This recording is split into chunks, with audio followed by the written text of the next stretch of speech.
গরুর দাম কমবে ভাই।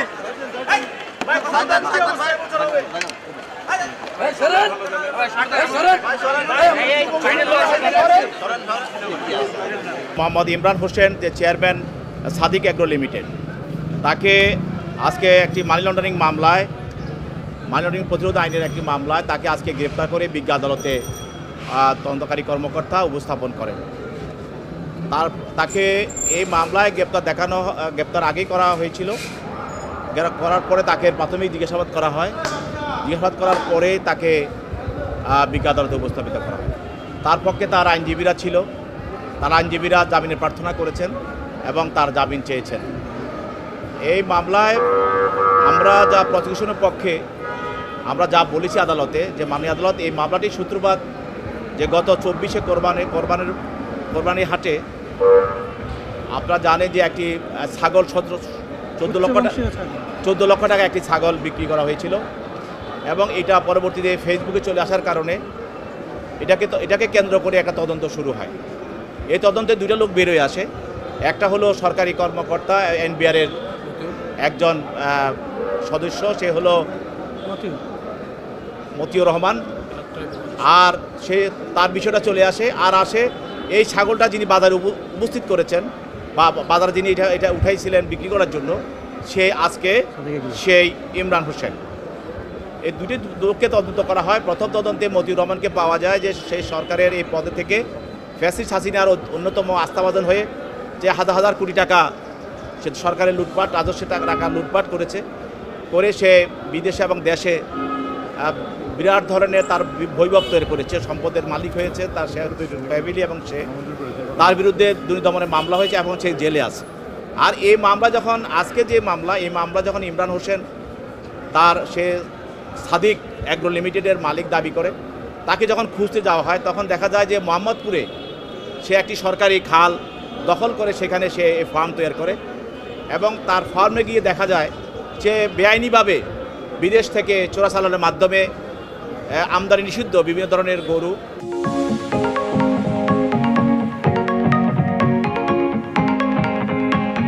বাহাম জাতের গরু এবং বিভিন্ন ধরনের ছাগল এবং বিভিন্ন ধরনের গরু, বিশেষ করে নেপাল, ভুটান, বার্মা এবং আপনার আমেরিকান, থাইল্যান্ড, এইসব দেশের সে গরু চোরাচালানের মাধ্যমে এবং সরকারি পৃষ্ঠপোষকতায় সে নিয়ে আসে এবং সে অবৈধভাবে সরকারি জমি ব্যবহার করে। এতে করে তার প্রতি তদন্ত চলার পরে তার বিশেষ কয়েকটি ব্যাংক অ্যাকাউন্ট পাওয়া যায় এবং সেই ব্যাংক অ্যাকাউন্টের মাধ্যমে তদন্তকারী কর্মকর্তা সেখানে সিআইডি এবং আপনার বাংলাদেশ ব্যাংকের, আপনারা জানেন যে ইন্টেলিজেন্স যে ব্রাঞ্চটা আছে, তারা এই তদন্তগুলো করে থাকে। তারা যৌথ তদন্তে করে তার ব্যাংকে প্রায় 133 কোটি টাকা তাকে পাওয়া যায় এবং সেগুলোর কোনো ধরনের হিসাব সে দিতে পারে নাই। এছাড়াও তার বিভিন্ন ধরনের এফডিআর এবং তাদের যৌথ একটা অ্যাকাউন্ট আছে, সেই অ্যাকাউন্টও টাকা পাওয়া যায়। মোট আজকের এই মামলায় 133 কোটি 55 লক্ষ টাকা উপরে টাকা তার বিভিন্ন হিসাবে এবং তার বিভিন্ন এফডিআরে পাওয়া যায়। প্রাথমিক তদন্তে এগুলি কোনো সেই হিসাব দিতে পারে নাই, এগুলি টাকাগুলোর আসার কোনো হিসাব দিতে পারে নাই এবং বিভিন্ন সময় যে সে গরু এবং বিভিন্ন বিদেশে নিষিদ্ধ যে গরু ছাগল আমদানি করেছে, এগুলিও সে কোনো ধরনের কাগজপত্র দেখাইতে পারে নাই।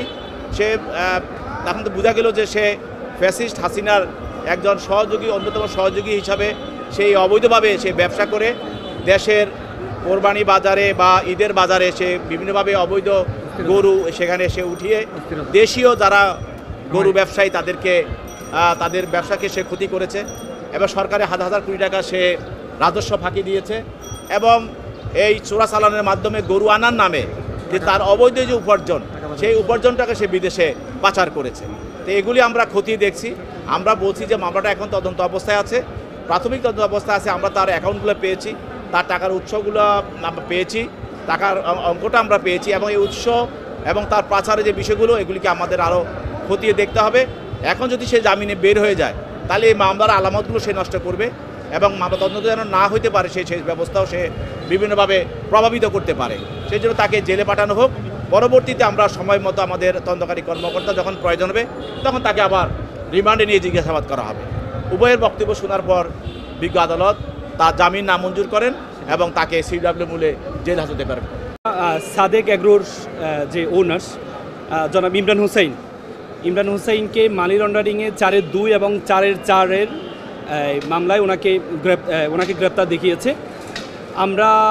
ওনারা প্রায় 7টি এলিগেশন নিয়ে আসছে ওনার বিরুদ্ধে। এই 7টি প্রত্যেকটা allegation, each and every allegation is false and fabricated and he was not involve any kinds of allegation. কারণ ওনারা প্রথমে যে মবটা তৈরি করার চেষ্টা করেছেন, ওনারা বলেছেন 132 কোটি টাকা ওনার অ্যাকাউন্টে পাওয়া গিয়েছে। কিন্তু আমরা বিজ্ঞ আদালতকে বলেছি যে ওনারা যে স্টেটমেন্টগুলো দিয়েছেন, প্রায় 27টি অ্যাকাউন্ট সিজ করেছেন ওনার, 27টি অ্যাকাউন্ট। সে 27টি অ্যাকাউন্টে আমরা বলেছি 27টি অ্যাকাউন্টে উনি হচ্ছেন, আপনারা জানেন জালালাবাদ 3 ওনাদের একটা পৈতৃক সম্পত্তি। প্রায় 1952 সালে এই লিমিটেড কোম্পানিটা ওনার বাবা তৈরি করেছেন। ওনারা 4 ভাই, সর্বকনিষ্ঠ ভাই হচ্ছেন জনাব ইমরান হুসাইন।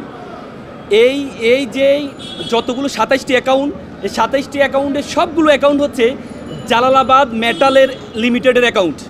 এবং ওনার যে অ্যাকাউন্ট, ওনার কোনো অ্যাকাউন্টে কোনো টাকা পাননি, বরং ওনার পৈতৃক সম্পত্তি যে অ্যাকাউন্ট জালালাবাদ মেটাল লিমিটেড, সে 27টি অ্যাকাউন্টে 133 কোটি টাকা পাওয়া গিয়েছে। তার মানে ওনারা যে বারবার বলার চেষ্টা করেছেন যে ওনার অ্যাকাউন্টে এতগুলো টাকা পাওয়া গিয়েছে, অথচ ওনাদের 1952 সাল থেকে যে অনেক ওল্ডেস্ট একটা কোম্পানি, বাংলাদেশে একটা প্রমিনেন্ট একটা লিমিটেড কোম্পানি, মেটাল টিনের কোম্পানি, সে কোম্পানি ওনাদের 4 ভাই যেটার মালিক, সে টাকাটার কথা ওনারা বলেছেন। এবং ওনারা 6টি এফডিআর এর কথা বলেছেন।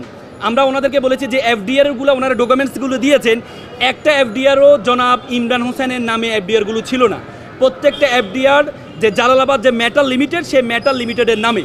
এবং ওনার বিরুদ্ধে যেই মবটা তৈরি করার চেষ্টা করেছেন, সেটি হচ্ছে, আপনারা জানেন যে রাজস্ব কর্মকর্তা মতিউর রহমানের ছেলে যে 17 লক্ষ টাকা দিয়ে যে একটা ছাগল, সে ছাগল কেনার জন্য, যেখানে রাজস্ব কর্মকর্তা যে গত ফ্যাসিস্টের সবচেয়ে অনুগামী ব্যক্তি, যে 17 লক্ষ টাকা সে কোথায় পেল একটা ছাগল কিনতে, সেটি তদন্ত না করে যাহার থেকে এই ছাগলটি কেনা হয়েছে ওনার বিরুদ্ধে রেখেছে। দেখেন, আমরা বারবার বিজ্ঞ আদালতকে বলার চেষ্টা করেছি, ওনার বিরুদ্ধে যে মব তৈরি করা হয়েছে, যে ওনার বিরুদ্ধে যে কি বলে ব্রহ্মার যে গরুর কথা বলা হয়েছে, যেটা ইউএসএ থেকে, উনি ইউএসএ একটা কোম্পানির সাথে একটা চুক্তি করে এই ব্রহ্মা গরুটা 16টা গরু উনি নিয়ে আসছিলেন।